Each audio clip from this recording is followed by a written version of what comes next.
कैसे आप सभी लोग हैं। मेरा नाम है तपेश और आपका स्वागत है आपके अपने चैनल तपेश क्लासेस में। दोस्तों आप सभी को पता होगा हमारी जो सीरीज चल रही है वो है क्लास 9th साइंस और इसमें है चैप्टर नंबर फर्स्ट जिसका नाम है मैटर एंड आवर सराउंडिंग, हमारे आसपास के पदार्थ। एंड दोस्तों इस सीरीज में हमने लेक्चर नंबर 5 तक यानी 5 वीडियो बना दी है। यदि किसी ने वीडियो नहीं देखी है तो पहले जाके वीडियो देख ले।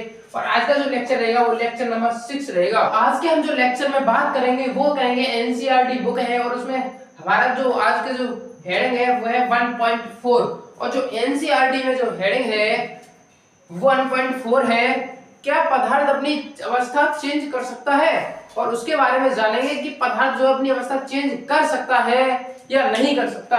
तो उसको हम इंग्लिश में बोलते हैं can matter change it's state. तो उसके बारे में हम समझते हैं। एनसीईआरटी की जो 1.4 जो हेडिंग है वो क्या है, कैन मैटर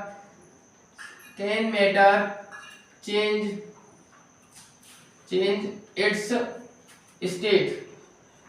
क्या है, can matter change it's state, क्या पदार्थ अपनी अवस्था को चेंज कर सकता है। तो इसके बारे में मैं भी लिखता हूं, क्या पदार्थ अपनी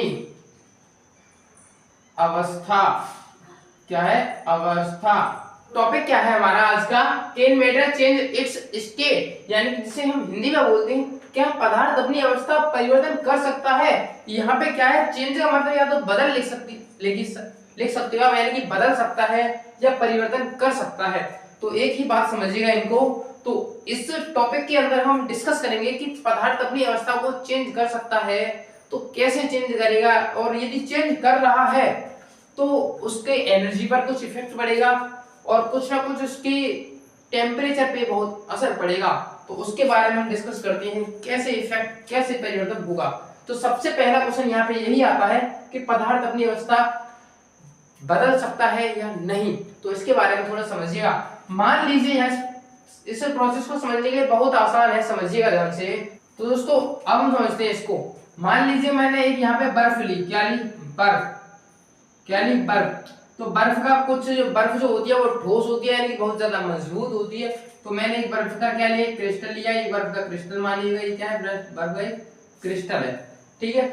अब इस बर्फ के टुकड़े को, क्या है ये बर्फ का टुकड़ा है, यदि मैं इस बर्फ के टुकड़े को थोड़ा गर्म करता हूँ, क्या करता हूँ, इसे थोड़ा हीट देता हूँ, क्या करता हूँ, गर्म करता हूँ। अब समझिएगा यहाँ पे जो बर्फ का टुकड़ा होगा इसका कहीं ना कहीं टेम्परेचर मान लीजिएगा कि 0 डिग्री सेल्सियस होगा। इसका टेम्परेचर कितना होगा, 0 डिग्री सेल्सियस। यदि मैं इसी बर्फ के टुकड़े को यदि गर्म करता हूँ, क्या कर रहा हूँ, हीट कर रहा हूँ, यानी कि यहाँ पे लिख सकता हूँ यदि मैं इसे गर्म कर रहा हूँ, तो हमने देखा है कुछ समय बाद कि बर्फ का टुकड़ा यदि उसे हम हीट करते हैं तो क्या हो जाता है, पिघल जाता है। अब वो पिघलता कैसे उसको समझिएगा। अब जब हम इसको गर्म करेंगे, क्या करेंगे, गर्म करेंगे। अब ध्यान से समझिएगा इधर, मान लीजिए ये कंटेनर है, ये क्या है, कंटेनर। यहाँ पे मैं इसकी तुलना, मानिएगा मैंने इसको मान लिया है गोला। ये गोला क्या है, एक बर्फ ही है, इसको ऐसे समझिएगा। तो मैंने यहाँ पे बहुत सारे ये क्या बना दिए, गोले। अब ये गोले में समझिएगा यहाँ पे ये क्या है, बर्फ के टुकड़े हैं, बहुत सारे क्या है, बर्फ के टुकड़े जो कि आपस में एक दूसरे के साथ बंधे हुए आराम से एकदम पास है सब, ठीक है। अब इस बर्फ के टुकड़े को, यहाँ पे बहुत सारे टुकड़े हैं, एक कंटेनर है। अब उस कंटेनर में वैसे मैं बहुत सारी हीट देता हूँ, क्या देता हूँ, उसे हीट देता हूँ। यानी कि एक आपके पास कोई भगोना है, चाहे उसमें से आप उसे गैस पे रखते हो, जब उसे गर्म करते हो तो हमने देखा है कि उस भगोने में जो बर्फ होती है वो क्या हो जाती है, पिघल जाती है। क्या हो जाती है, पिघल जाती है। यानी कि कैसे, जब उसको हमने टेम्परेचर दिया, क्या क्या टेम्परेचर दिया, तो यहाँ पे जो पार्टिकल होंगे, इसके पार्टिकल जो होंगे ये कौन सी स्टेट में होंगे, सॉलिड स्टेट में, यानी कि ठोस अवस्था में।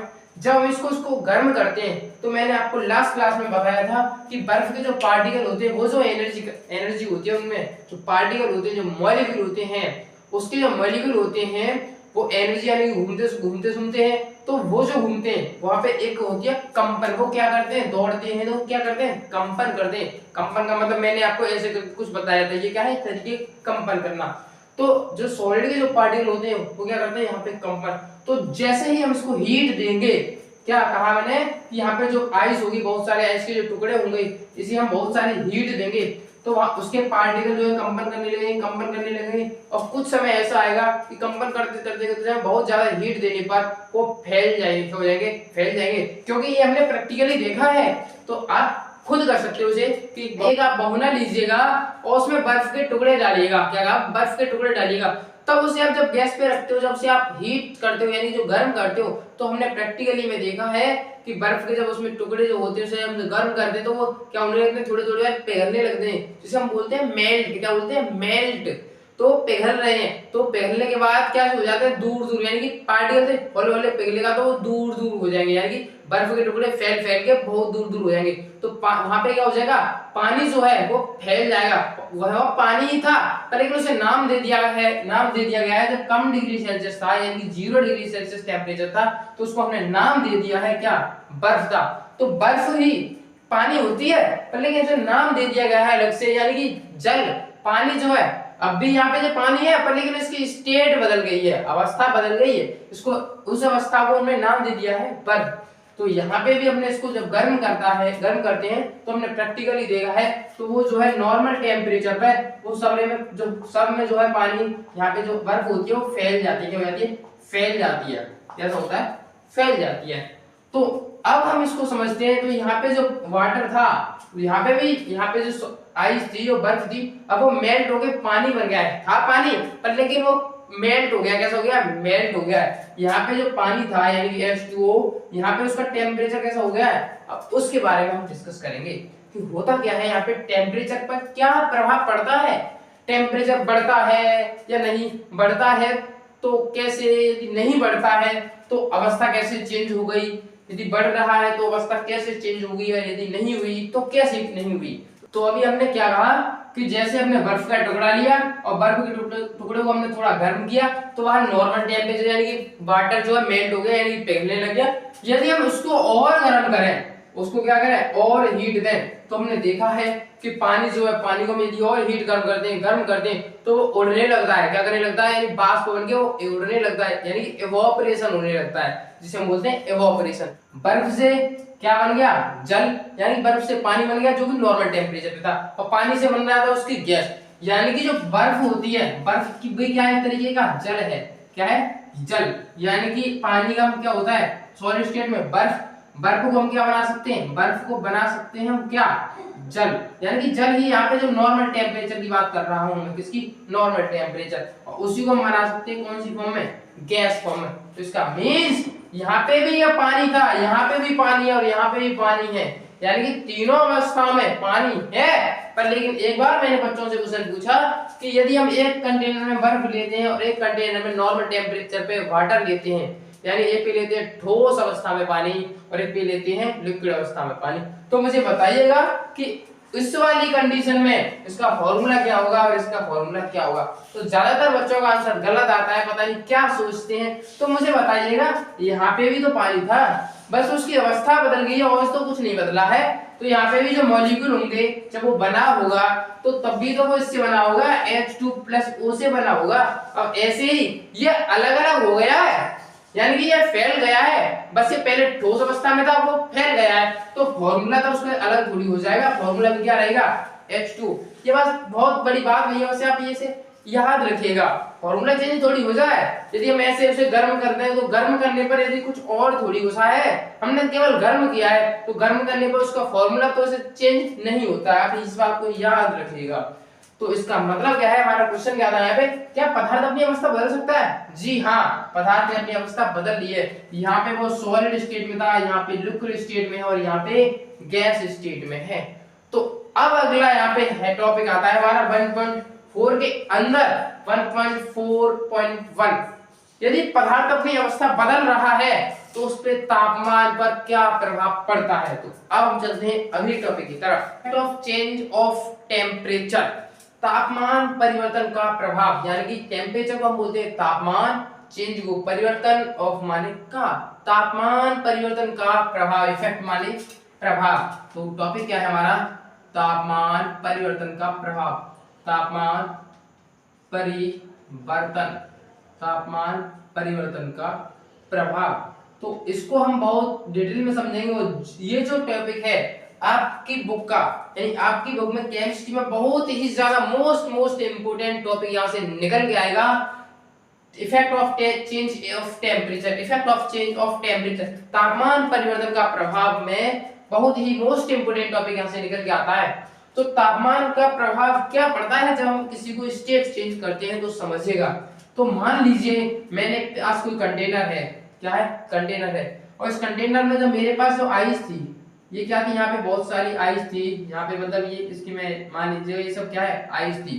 तब इसको मैंने जब गर्म किया, क्या किया, गर्म किया, तो तब वो यहाँ पे वाटर बन गया, यानी कि नॉर्मल टेम्परेचर पे वो पिघल गया, क्या हो गया, पिघल गया। हमने उसे टेम्परेचर से क्या दिया, जब उसे हमने थोड़ा सा हीट किया, क्या किया, हीट किया।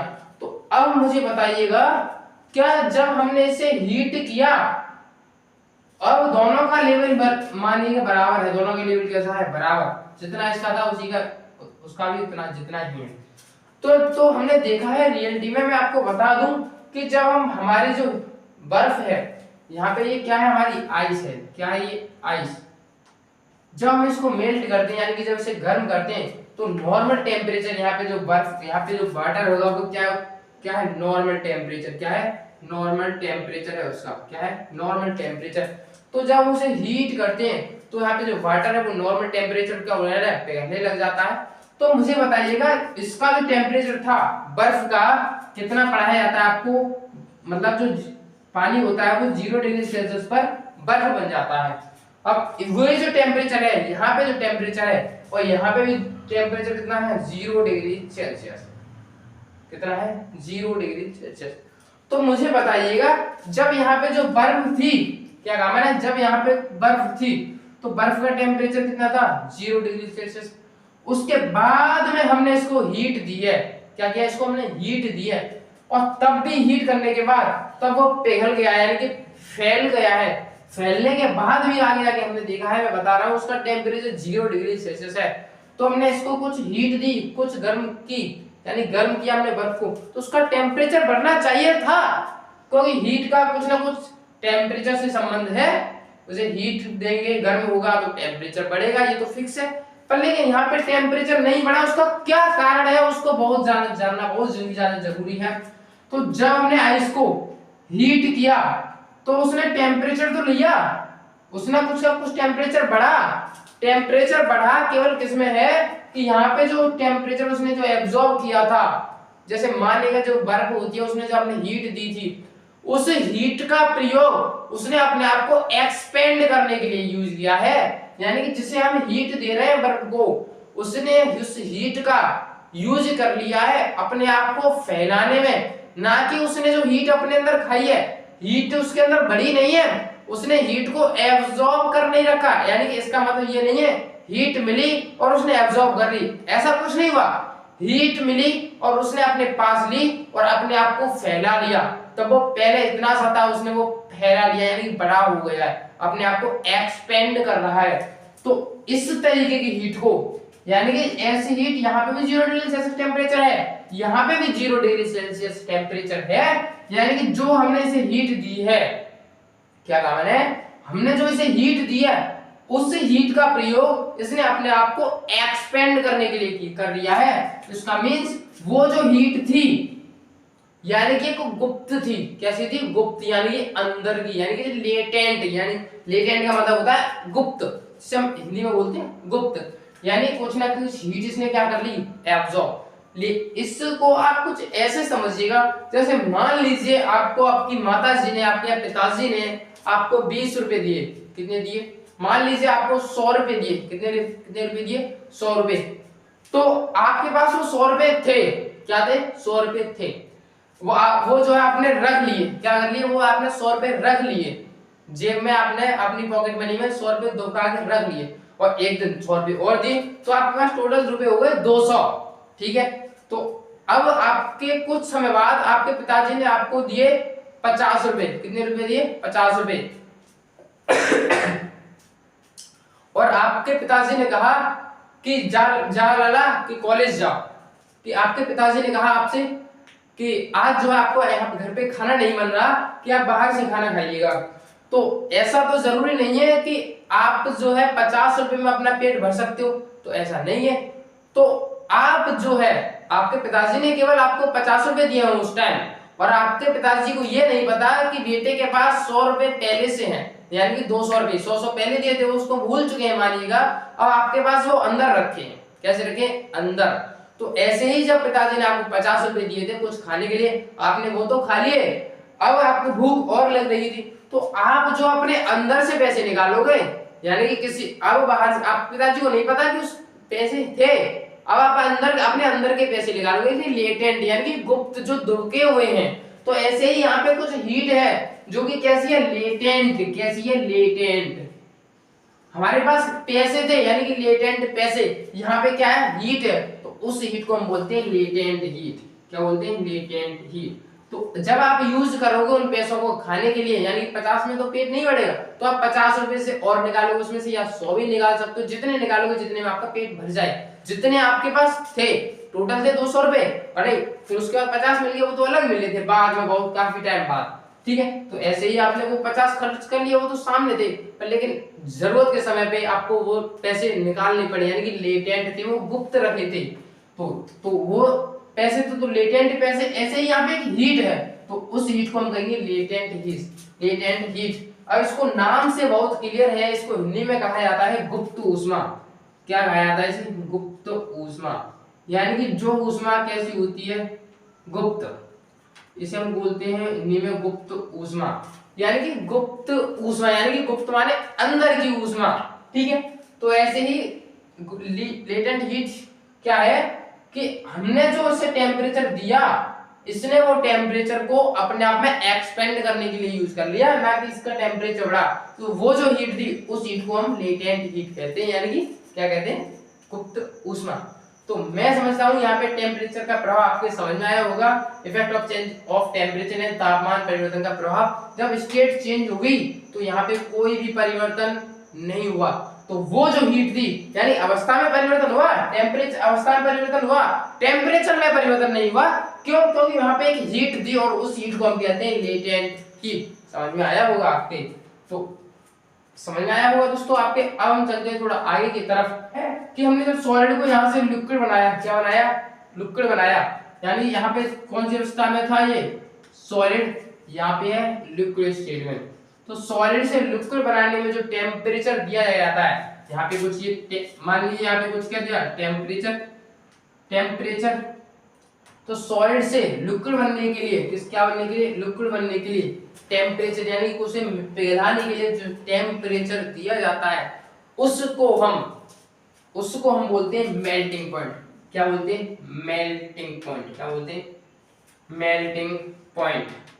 यानी कि जिसे बोलते हैं हिंदी में गलनांक। हिंदी से बड़ा ही स्पष्ट है गलनांक, यानी कि गलना, यानी ठोस से वह एक, ये क्या है? एक टेम्परेचर है वह, तो क्या है? ये टेम्परेचर है, वह टेम्परेचर जिससे कोई सॉलिड जो है लिक्विड स्टेट में जा रहा है, तो वो लिक्विड स्टेट में जा रहा है यानी कि मेल्ट हो रहा है, तो उसी को हम बोलते हैं मेल्टिंग पॉइंट, यानी कि गलनांक। तो आपके समझ में आया होगा कि मेल्टिंग पॉइंट होता क्या है, और ये भी आपके समझ में आया होगा effect of change of temperature, यानी तापमान क्या क्या प्रभाव पड़ता है। आज के लिए काफी है, हम नेक्स्ट क्लास में बात करेंगे दोस्तों। मैं आशा करता हूँ आपके ये समझ में आएगा। एंड अगले क्लास में हम सीखेंगे कि तापमान परिवर्तन पे तो हमें समझ में आ रहा है कि कुछ लेटेंट हीट थी। अब अगले क्लास में हम डिस्कस करेंगे कि दाब बढ़ा दें तो क्या इफेक्ट पड़ेगा, तो उसको हम नेक्स्ट वीडियो में देखेंगे। दोस्तों वीडियो अच्छी लगी तो वीडियो को लाइक करें, चैनल को सब्सक्राइब करें। धन्यवाद दोस्तों।